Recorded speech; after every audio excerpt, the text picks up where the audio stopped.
Miko Contenté, vous êtes ce soir notre témoin, je le disais, donc on va discuter avec vous de l'engagement pour le climat, des actions concrètes que vous fait réaliser cet engagement pour le climat, de celles peut-être que vous nous invitez à reproduire, mais au-delà de votre seul cas personnel, puisque vous faites partie du mouvement Colibri que j'ai très brièvement présenté tout à l'heure, peut-être qu'on va commencer par le présenter, ce mouvement Colibri. Vous nous avez prévu un... En fait, c'est une très bonne transition, parce que vous m'avez gagné beaucoup de temps, merci beaucoup. On a la situation là, on a parlé de la situation sur la biodiversité, la situation sur le climat. Comme ça a été dit, il y a d'autres problématiques qui vont naturellement venir avec l'épuisement des ressources, la limite du système économique, les crises politiques et sociales qui peuvent suivre ça. Donc ça peut faire peur. Mais effectivement, il n'y a pas la solution, mais il y a les solutions. Il y a une multitude de solutions et c'est l'accumulation de toutes ces solutions qui peut fonctionner. Et ces solutions, elles ont été expérimentées dans beaucoup d'endroits, elles ont été validées par la science dans certains cas. Donc il n'y a plus qu'à en fait. Donc la question c'est comment faire le il n'y a plus qu'à. On est tous dans un modèle, dans un fonctionnement avec des habitudes dans notre système qui fait qu'on aurait du mal à changer de vie et pourtant il va falloir changer de vie. Mais c'est pas grave, ça va très bien se passer. Il faut que ça se fasse en douceur en fait. Il y a urgence, mais il faut faire les choses tranquillement. Donc pour changer les choses, il y a 3 échelles. Il y a l'échelle individuelle, il y a l'échelle collective, il y a l'échelle globale. Et sur chacune de ces échelles, on peut intervenir. Il y a une étude qui a été menée en 2019, donc il n'y a pas longtemps, justement par rapport aux accords de Paris. Comment faire pour répondre aux accords de Paris pour ne pas dépasser la barre symbolique des 2 degrés.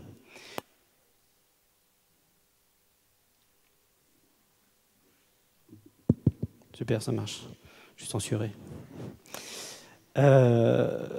Cette étude a montré que si, à titre individuel, on était tous absolument exemplaires, plus de voitures, le vélo complètement végétarien, recyclerie, friperie...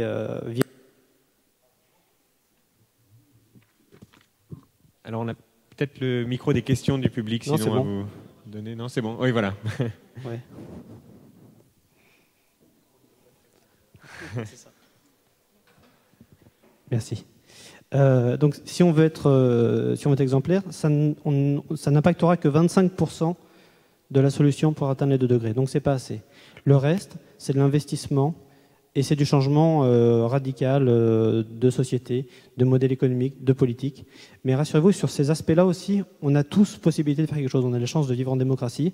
On a tous un impact sur tous ces aspects-là.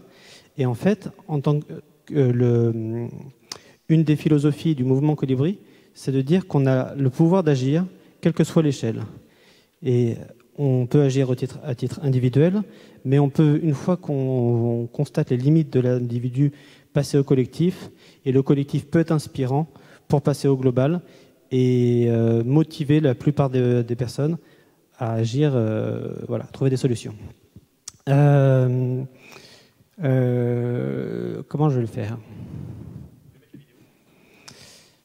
Oui, avant la vidéo, je vais juste un tout petit truc. Ouais, je sais, on est déjà un peu en retard. Le truc, c'est comment motiver un maximum de personnes. Parce que si on est très nombreux à avoir conscience, on peut expliquer, sensibiliser par l'explication scientifique, on peut sensibiliser par la peur, par le nouveau récit, un modèle auquel je crois beaucoup. Mais ce qui est très important et ce qui est très efficace pour sensibiliser le plus largement possible, c'est de toucher la motivation des gens. Et moi, à titre personnel, au Colibri, je suis en soutien des groupes locaux. Et les groupes locaux s'appuient sur les motivations des gens pour les inciter à faire leur part et à passer de l'individuel au collectif. Donc je vous propose de montrer une petite vidéo qui présente ce que font les groupes locaux.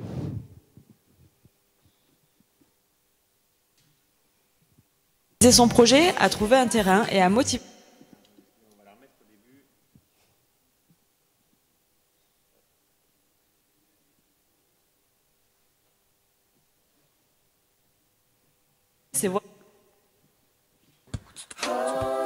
Et si, pour changer le monde, on commençait par agir ensemble sur les territoires ? Voici Voici Elodie. Elle aime jardiner, mais elle n'a pas de jardin. Elle a entendu parler des jardins partagés et aimerait en créer un avec ses voisins pour récolter ses propres légumes. Ne sachant comment s'y prendre, elle contacte le groupe local Colibri du Bourg pour leur demander conseil. Il l'aide alors à organiser son projet, à trouver un terrain et à motiver ses voisins pour monter ce jardin. Elle peut enfin, avec d'autres jardiniers en herbe, démarrer son potager partagé. Lui, c'est Aslan. Il aime le nougat, mais pas celui des supermarchés nocifs pour l'environnement. Il aimerait bien consommer plus local, plus naturel, mais voilà, il n'y a pas d'alternative dans son quartier. C'est à une rencontre publique organisée par le groupe local Colibri qu'il découvre d'autres personnes qui voudraient, comme lui, consommer différemment. Ensemble, ils se sont revus et ont décidé de créer une épicerie coopérative qui profite à toutes et tous et qui vend un délicieux nougat local. Et voilà Minelza. Elle, ce qu'elle aimerait, c'est vivre dans un monde où l'argent n'est pas plus important que l'humain. Elle a beaucoup manifesté pour ça et aujourd'hui, elle voudrait faire quelque chose de concret. Lors d'un ciné-débat organisé par le groupe local Colibri de son village, elle a découvert ce qu'était une monnaie locale et a aussitôt rejoint une association qui en propose une dans son secteur. Depuis 2007, les groupes locaux Colibri vous inspirent, vous relient à des projets, des personnes et soutiennent l'émergence de nouvelles initiatives de transition sur les territoires. Les Colibris, c'est Marina, Olivier, Philippe, Anne, mais encore Emma, Marie-Annick, Ossine, Jade et des centaines d'autres bénévoles formés et accompagnés par le mouvement Colibri.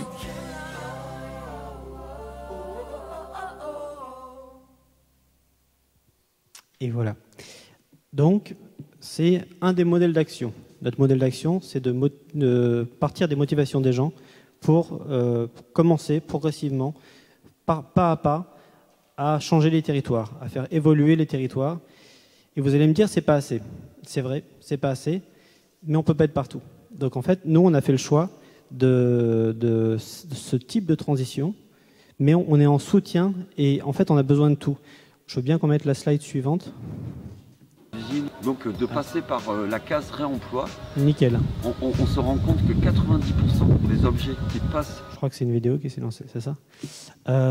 Lors d'une rencontre Colibri, on a créé un tableau avec sur les verticales le public visé et sur l'horizontale le type d'action, revendication, sensibilisation, incarnation et action.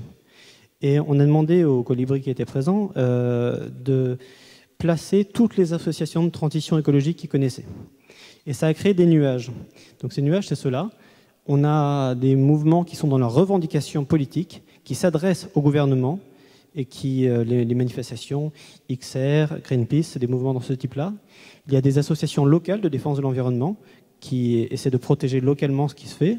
Il y a des structures qui sont dans la sensibilisation, toucher les personnes qui ne sont pas du tout conscientes de la situation, essayer de les toucher. Nicolas Hulot en fait partie, par exemple. On a des ONG, des ONG institutionnelles qui agissent concrètement à grande échelle. On a des politiques de la ville, des actions concrètes dans les territoires. On l'a vu dernièrement lors des élections municipales. Il y a beaucoup de personnes qui commencent à prendre conscience que ça peut se jouer aussi ici. Et on a l'action collective locale. Et dans ce nuage-là se trouve le mouvement Colibri. Nous, on est essentiellement là-dedans et on sait qu'on a besoin de tout. Donc il ne faut surtout pas opposer les méthodes. On a besoin de toutes les méthodes et c'est ensemble qu'on va y arriver. Et on va passer à la slide suivante. Alors, est-ce que je sais m'en servir de ça, moi?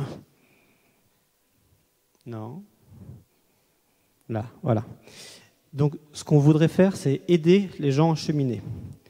D'abord, les gens ont une prise de conscience. C'est la partie inspirée de l'association. À partir de... On arrive, on ne connaît pas forcément tout ce qu'il y a à savoir, c'est normal. Et par des outils qui sont proposés par les Colibris comme par d'autres, il peut y avoir la prise de conscience de dire « je peux faire quelque chose, il y a quelque chose à faire ». Donc on passe la première marche. Et donc là, on fait sa part. Alors ça peut être des trucs très très symboliques, je diminue la voiture, mais ça peut être des choses qui ont un réel impact sur le climat ou sur la biodiversité, comme réduire la viande, ou enfin voilà, il y a des choses individuelles. Puis après, on se dit on peut aller plus loin. Aller plus loin, on essaie de relier les gens. Les groupes locaux ont cette mission-là, de relier des individus pour faire collectif, et aussi de relier les collectifs locaux pour travailler en collaboration, pour essayer de donner plus d'ampleur au projet. Donc cette partie-là, permet d'aller un peu plus loin. Ensuite, on a soutenir. C'est aussi une action des groupes locaux, c'est aussi ce que proposent quelques projets des colibris. Une fois que les collectifs existent, on essaie de les soutenir. Il y a des outils. En tant que colibri, on a conscience qu'il faut apprendre à évoluer soi-même. Il n'y a pas que changer le monde, il faut aussi nous-mêmes évoluer, car on fait partie du monde. Donc, il y a des méthodes de gouvernance, des méthodes d'animation, des méthodes d'approche, une posture aussi, une posture à l'écoute, une posture humble. Et ces outils-là, on les donne à disposition pour les associations, pour les projets, pour qu'ils puissent aller plus loin. Et ensuite, une fois que ça va plus loin, on va vers des véritables transformations dans les territoires. Et là, on arrive dans l'incarnation de la résilience. Et notre vision, c'est que quand les territoires évoluent, les mentalités évoluent, le récit change. Et naturellement, les changements globaux vont aussi venir. Avec notre démarche, mais aussi avec la démarche de tous les autres mouvements de la transition. Voilà, je vais juste finir avec les colibris sur la dernière, qui est celle-ci, pour vous dire qu'il n'y a pas que les groupes locaux. On a plusieurs projets au sein des colibris. Alors, on a la boutique, très inspirante, je vous la conseille, surtout pour Noël, où on a notamment une partie avec beaucoup de livres de référence sur l'écologie. On a l'Agora, qui est un support une espèce de brainstorming de réflexion sur différents sujets. Donc sur un programme de chaque année, il y a des thématiques différentes. Cette année, c'était comment réussir une transition dans les territoires ruraux. Donc ça se fait par des cycles de conférences avec des spécialistes, des experts de différents domaines ou des personnes qui ont commencé à incarner la transition qui viennent témoigner pour que les gens puissent échanger et s'acculturer ensemble. La carte près de chez nous qui est sur le site, qui permet de repérer sur une carte toutes les actions de transition qui existent. Donc si vous voulez trouver inspiration, je vous invite à aller voir là-dedans. Et c'est une carte qu'on peut compléter aussi soi-même. Donc si vous avez quelqu'un une association près de chez vous qui fait de la transition, qui fait quelque chose, vous pouvez l'indiquer sur la carte. L'agenda fait partie de la boutique, c'est un projet aussi de valeur on essaie à travers un agenda, on présente quelques idées inspirantes aussi pour essayer de sensibiliser les gens. Le MAG, comme son nom l'indique, c'est la partie inspirée. Ça donne des informations pas seulement sur les colibris, mais sur tout le monde de la transition. Les outils libres, c'est un des sujets qu'on aborde peu, en fait, c'est le sujet informatique.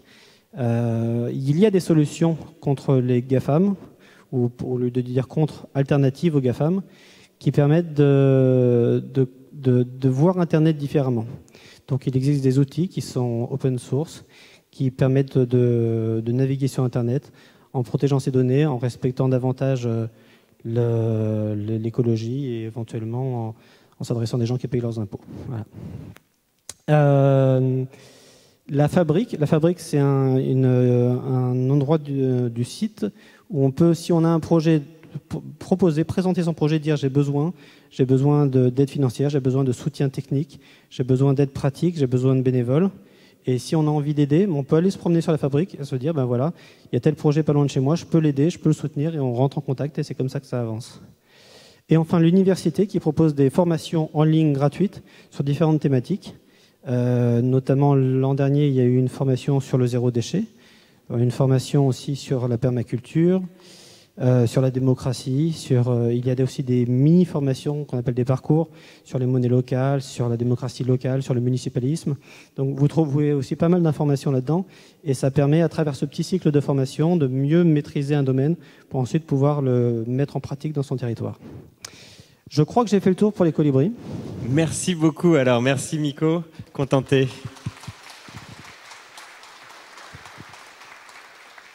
Je vous invite à vous rasseoir ainsi que nos autres invités.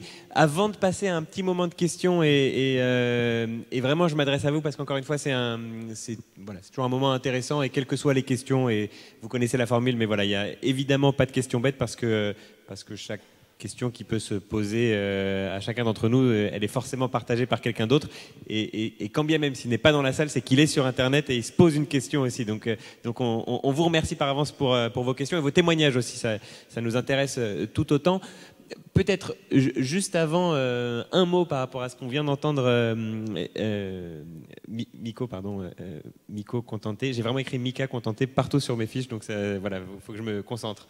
Un mot sur le colibri, celui qui fait sa part, c'est une légende un peu connue, et notamment Pierre Rabhi a tendance à souvent la présenter, si vous voulez nous la redire. C'est vrai que j'ai oublié de commencer par ça. Je vais vous la raconter. C'est une légende amérindienne. C'est un jour, dans la forêt, il y a un incendie. Donc tous les oiseaux, tous les animaux de la forêt s'enfuient et s'éloignent de la forêt, regardent leur habitat brûler sans rien faire, désespérés. Sauf le petit colibri qui s'envole, qui prend une petite goutte dans la rivière, qui la jette sur le feu et qui revient. Et puis il recommence. Au bout d'un moment, le tatou lui dit mais colibri, ça sert à rien ce que tu fais. Tu vas t'épuiser et c'est pas avec ta petite goutte que tu vas éteindre le feu. Et le colibri lui dit oui, mais je fais ma part. Alors l'histoire pourrait s'arrêter là, mais la philosophie qu'on met derrière, c'est que la conversation continue. C'est que le tatou lui dit ok, tu fais ta part, mais ça sert à rien quand même. Et un autre animal commence à trouver inspiration dans ce que fait le colibri. Il se dit oui, il vaut mieux faire partie de la solution que faire partie du problème. Donc il commence lui aussi à mettre des gouttes. Puis un autre animal arrive aussi, et encore un autre. Et sans que le colibri n'impose, sans que le colibri ne fasse peur, il inspire par son action et les autres le suivent. Et tous ensemble finissent par éteindre le feu. Et même s'ils n'ont pas tout éteint, même s'ils n'arrivent pas à atteindre les 2 degrés, eh ben, ils arriveront déjà à faire quelque chose qui protégera davantage que s'ils n'avaient rien fait. Voilà. Et on va parler de ces solutions très très concrètes qui nous amènent à chacun à pouvoir faire notre part. Ça n'enlève pas non plus l'action politique. Vous mettiez tout à l'heure dans les nuages, un nuage ONG. Voilà, c'est pas faire sa part contre manifester. C'est un ensemble. Ce que je disais, c'est complémentaire. Il faut vraiment se rappeler qu'on a tous le même objectif et que quelle que soit l'échelle de l'investissement qu'on veut mettre, quel que soit le type d'action qui nous porte, on ne peut pas être partout. Sinon on s'épuiserait, et sinon si le colibri voulait tout faire d'un seul coup, il s'épuiserait et mourrait. Donc il faut accepter qu'on a des limites, il faut faire tout ce qu'on peut, mais on ne peut pas faire plus. Donc on a d'autres personnes qui font d'autres aussi à leur place, à notre place, et c'est complémentaire. Peut-être, vous avez écrit un livre dont j'ai le... Les choses à changer pour changer les choses. Les choses à changer pour changer les choses, avec votre sens de la formule qu'on commence à connaître. Alors, dedans, c'est des fiches qui présentent des actions très concrètes et très simples. Alors, est-ce que vous pouvez peut-être nous en donner quelques-unes en exemple et peut-être plus largement raconter la philosophie qu'il y a derrière? On est encore dans cette idée de faire sa part, mais ça prend quelle forme très concrètement? En fait, à travers ce livre, on a 2 grilles. En fait, on a choisi des thématiques qui sont les thématiques qu'on retrouve souvent, qui sont l'éducation, la citoyenneté, l'alimentation. Il y en a d'autres, je les ai plus en tête, mais voilà, des grandes thématiques. Et dans chacune des thématiques, on s'est dit quels sont les différents niveaux d'investissement. Donc, il y a le minimum syndical, il y a le faire un petit peu chaque jour sans trop y penser. Donc c'est pas trop engageant non plus. Faire une bonne fois pour toutes, même des actions qui ont fait une fois, mais une fois qu'on l'a fait, c'est bien. Par exemple, changer de banque, trouver un fournisseur d'électricité plus éthique, etc. Et il y a le trop top, qui, si vraiment on veut aller dans une transition plus radicale, on peut trouver des moyens de faire les choses encore mieux. Mais encore une fois, c'est comme ça, c'est lié à un cheminement. Donc on ne demande pas aux gens d'être excellents, on demande aux gens de faire juste ce qui les porte, quoi. Voilà. Merci beaucoup pour ce témoignage qui pourra sans doute nous inspirer et venir directement en lien avec ce qu'on a entendu avant. C'est là où je me tourne vers vous pour les questions. Je vois qu'on en a une, monsieur, au premier rang là-bas. Et n'hésitez pas dès maintenant pour la suite, qu'on n'en oublie pas en route. Si vous voulez vous présenter et nous faire votre question, monsieur. D'abord, merci pour le micro. Je suis Mohamed, architecte urbaniste. Je voulais féliciter les 3 personnes, plus vous aussi. En fait, ma question est simple. Par rapport à la paléontologie et puis l'océanographie, comment expliquer le problème du lac Tchad? Le Yaka? Le lac Tchad qui est en voie de disparition. Le lac Tchad en Afrique centrale. Merci, c'était ça ma question. Oui, bien sûr, c'est le masque qui rend forcément les mots plus complexes. Eh ben, on va demander à notre océanographe. D'abord, quel est-il exactement ce problème du lac Tchad? Est-ce que vous pouvez nous le préciser? Alors, bon, je suis océanographe, hein, le lac, c'est un lac, donc je vais tenter de donner quelques éléments de réponse, mais si vous voulez, je pourrais vous orienter vers des collègues qui travaillent là-dessus. Donc, le lac Tchad a des variations de niveau qui sont bien répertoriées dans l'histoire depuis que ce lac existe. Hein, il y a des différentes extensions. Et ces dernières décennies, effectivement, il a fortement baissé. Par contre, ce que je ne sais pas, c'est si c'est attribué au changement climatique ou à d'autres causes. Je dis ça parce qu'on voit de nombreux changements où souvent le changement climatique il a bon dos, mais en fait les impacts sont souvent de facteurs multiples.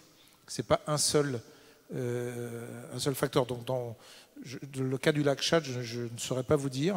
Je ne sais pas si Sylvie en sait plus.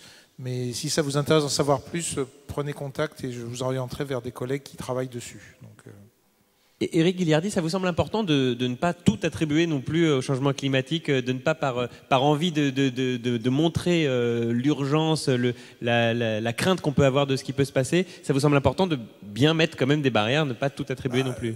C'est pas une question d'importance ou pas. Quand on est un scientifique, on essaye de faire un travail de scientifique, de regarder les différentes hypothèses, de s'arrêter. Parfois, c'est pas facile. Hein.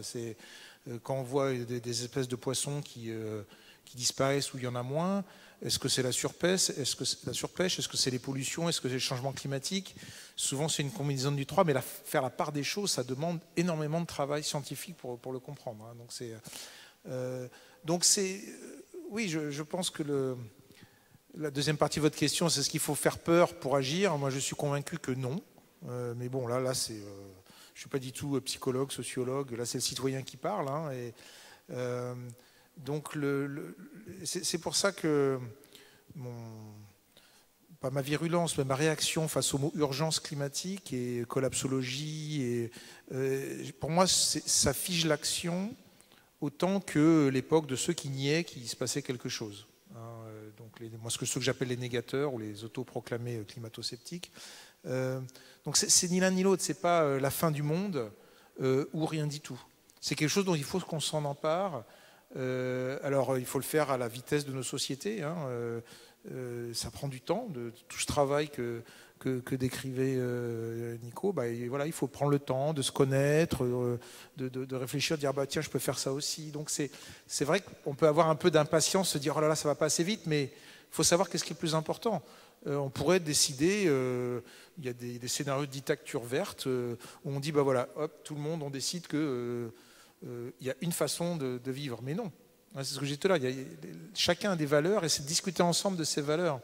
Donc faire peur, c'est pas ça qui fait du positif et qui permet de se projeter. Alors on a une question, madame, au 4e rang, s'il vous plaît. Et pareil, si vous voulez vous présenter, donner, enfin voilà, juste la position qu'on comprenne, monsieur est architecte et vous-même. Bonsoir, vous m'entendez? Merci beaucoup pour cette intervention. Je m'appelle Camille. J'avais une question par rapport au biomimétisme. On en parle de plus en plus. Je crois, je vais expliquer en très, très peu de temps. C'est le fait de s'inspirer de la nature pour reproduire des avantages que la nature a.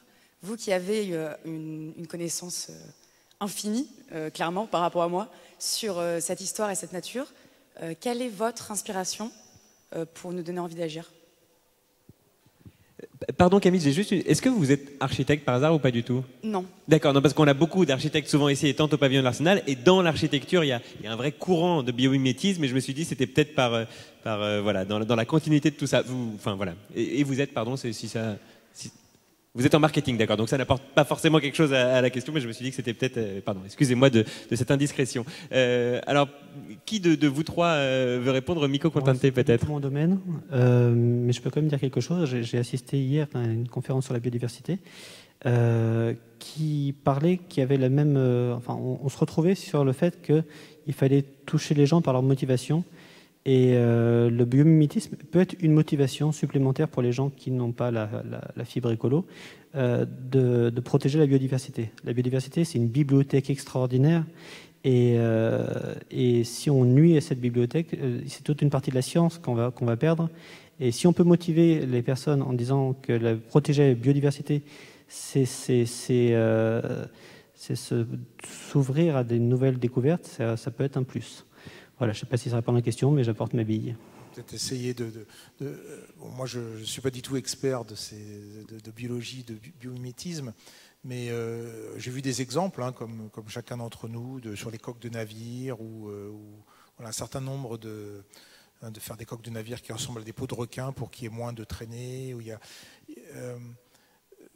Pour moi, ce qui est important, c'est de regarder toutes les dimensions de ce qu'on fait.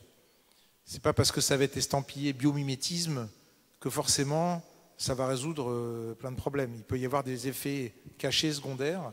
Et alors j'avais lu un article dans je ne sais plus dans quel journal, d'un architecte qui disait on parle de biobâtiments, etc. Mais en fait, l'énergie qu'il faut et tout le travail qu'il faut pour apporter ces matériaux, c'est 10 fois pire que de prendre des matériaux classiques. Donc il y a souvent des choses qui peuvent apparaître de bonnes idées, faire du marketing autour, si je peux me permettre, et qui en fait, ça nécessite une vision systémique. Pour moi, c'est vraiment l'aspect, il n'y a pas que... Souvent, on a des visions étroites, et prendre le temps d'élargir les dimensions, de mettre beaucoup de gens autour de la table pour voir toutes les conséquences, etc., ça me semble... Alors, ça prend du temps, ça peut être frustrant, mais sinon, il y a le risque d'aller dans les voies de garage, même si, sur le papier, ça semble très bien. Mais c'est vrai, pardon, j'essaie de réfléchir à d'autres exemples, et notamment d'architecture, et j'ai en tête plutôt des contre-exemples aussi, avec ce qu'on avait appelé des super trees, je crois que c'est à Singapour, si je ne dis pas de bêtises, des structures métalliques qui vont faire de la photosynthèse, qui vont aider à l'écoulement de l'eau. En fait, c'est toutes les fonctions d'un arbre, sauf que ça demande toute une énergie pour en arriver à la construction. Est-ce qu'on aurait encore quelques questions? Au troisième rang, madame. Ah, pardon, au dernier rang. Non, il y en a une autre question avant, c'est ça? Excusez-moi. Ah ben oui, mais voilà, c'était dans mon axe. Oui, on vous entend et on vous voit même. Je suis étudiante au master spécialisé des ponts et chaussées en aménagement urbain.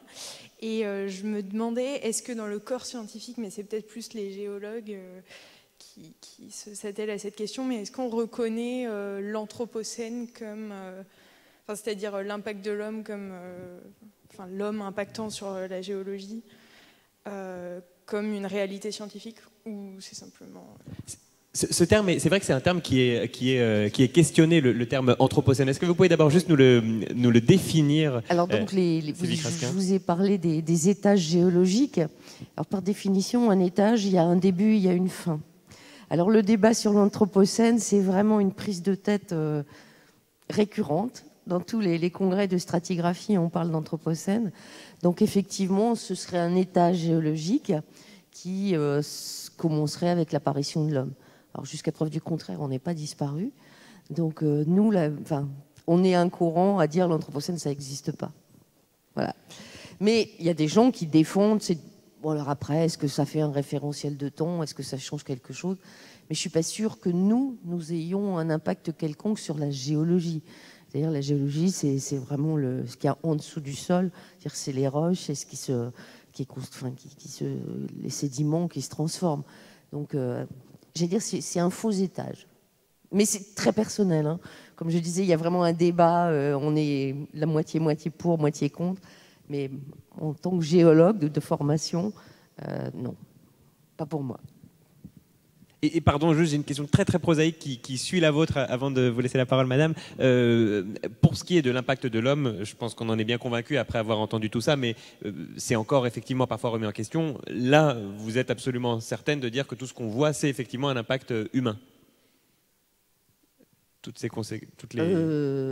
Oui, ce qu'on voit sur l'impact sur le climat, c'est pas sur la géologie, c'est pas sur notre socle sur lequel on marche. Très bien, merci bien. Bonjour, merci beaucoup déjà pour les 3 interventions et la modération. Marie, jeune architecte, pleine d'avenir, j'espère. Moi, j'ai beaucoup aimé la question du mythe et du récit. On sait en architecture que c'est pour lier les acteurs d'un projet, le récit, c'est ce qui nous porte tous ensemble. Moi, je voulais savoir, d'après vous, ce qui manquait pour créer ce récit et ce mythe aujourd'hui. Il y a eu quelques clés avec les colibris, la question de l'inspiration, d'inspirer. Je voulais savoir pour chacun d'entre vous ce qui manquait à ce récit collectif. Est-ce qu'on peut imaginer un mythe commun pour le monde de demain ou c'est complètement utopique pour vous? Voilà. Mais encore une fois, les mythes que vous montriez tout à l'heure, ils étaient un peu, partiaux, partiels. Enfin, ils cachaient une partie de la réalité. Alors là, la question elle est plus sur un mythe, au contraire, qui puisse nous aider à aller de l'avant tous ensemble. Oui, alors oui, c'était pour illustrer mon propos. Il y en a sûrement plein d'autres et ils sont caricaturaux, bien sûr. Mais je pense que quand vous voyez des réactions de gens face à ces défis environnementaux, ça peut être des grilles de lecture. Vous voyez, donc c'est. Alors maintenant, votre question, effectivement, c'est la question. C'est comment on fait. Alors, on peut voir le verre à moitié vide ou à moitié plein, comme toujours. Il y a énormément de choses qui se passent. L'exemple des colibris, mais il y en a beaucoup d'autres au niveau local. Ce rapport porté par des politiques au niveau local à Climatera dont je parlais, ça bouge beaucoup et partout. Alors, est-ce que ça va être avec cette notion de c'est quoi, qu'est-ce qu'on a en commun, qu'est-ce qui est important pour nous, etc. Alors, ça se fait au niveau local. Est-ce que ça va monter un peu plus haut, arriver au niveau d'un pays où on voit, suivant les pays, les systèmes politiques, des choses qui émergent. Il y a aussi l'étage extrêmement important de l'international. L'accord de Paris a été un moment, je pense, pour moi, un moment charnière, un moment fondateur. On reviendra dans... C'est juste mon avis, là, encore une fois, je ne suis pas du tout expert en géopolitique. Ce que je peux juste voir de mon point de vue de scientifique qui fait des conférences grand public, il y a eu un avant, un après. C'est-à-dire, avant, il y avait les questions des négateurs assez agressives, en disant, vous scientifiques, vous racontez n'importe quoi. Enfin, on sentait que... Et après, il y avait les mêmes questions, mais expliquez-moi pourquoi j'ai entendu dire ça. Et ça, on a été très nombreux à ressentir le message que sont envoyés à l'ensemble des pays. C'est quand même le premier accord où il y a 150 chefs d'État qui se réunissent à un endroit pour signer quelque chose. Donc c'est pas rien, symboliquement. Donc moi je pense que, alors on peut dire oui, il y a Trump, il y a machin, mais voilà, je pense que c'est vraiment un moment fondateur. Donc est-ce que c'est de la percolation où on a l'impression qu'il se passe rien, mais il y a plein de petites choses qui se passent, et puis un jour tout ça, ça va changer d'échelle, ou est-ce qu'on va pas y arriver? Moi je suis incapable de le dire. Alors ensuite, ça va être optimiste ou pessimiste. Mais voilà. Donc je perçois qu'il y a plein de choses qui se passent. Cette discussion, cette réflexion collective sur qu'est-ce qu'on veut, quel nouveau récit on veut de façon collective, il est en train de naître ici et là. Mais bon, peut-être que c'est mon côté juste optimiste. Sylvie Crasquin, vous n'avez pas de réponse à cette question. Peut-être, Miko Contenté, je ne sais pas si vous pensez à une réponse en particulier, mais j'aurais bien aimé évoquer quelque chose dont on a parlé et que vous n'avez pas eu l'occasion de dire là et qui répond d'une certaine manière un petit peu à cette question. C'est... mince, je ne sais pas si ça répond exactement à la question. Alors, plutôt que de prendre mes rames, je vais le dire de façon simple et puis on en fera les liens qu'on voudra. Mais vous me parliez, tout votre engagement... avant tout ça, ça vient de vos études en tant que collégien. Vous étiez dans un club nature. Ce club nature, il était porté et vous avez été poussé à l'intégrer par le biais de votre enseignante en sciences naturelles, en SVT. Je ne sais pas si ça répond exactement à votre question du mythe, mais en tout cas, il y a cette idée de la transmission qui m'a l'air assez forte dans votre histoire personnelle, du coup, mais aussi dans tout le discours que vous nous faisiez et, je crois, dans le mouvement Colibri de façon un peu plus large. Wow. Alors je vais essayer un grand écart pour essayer de répondre aux deux questions en même temps. Moi je parle plus de récits que de mythes. En fait c'est vrai qu'on ne joue pas à armes égales. C'est-à-dire que d'un côté on a un récit qui prône la croissance, qui prône la consommation, qui prône le bonheur par la consommation. Et à côté de ça on a des personnes qui prônent un monde alternatif qui peut être meilleur malgré les crises qu'on va vivre, parce que des solutions existent, parce qu'il y a des alternatives, mais on n'a pas l'impact médiatique, on n'a pas l'impact financier, l'aura pour pouvoir rayonner autant, mais ça chemine petit à petit. Et c'est là que j'essaye mon grand écart. Est-ce que vous connaissez L'homme qui plantait des arbres de Jean Giono? L'histoire est simple, c'est un petit monsieur au milieu de la montagne, tout seul, sans demander à personne, tous les jours de sa vie.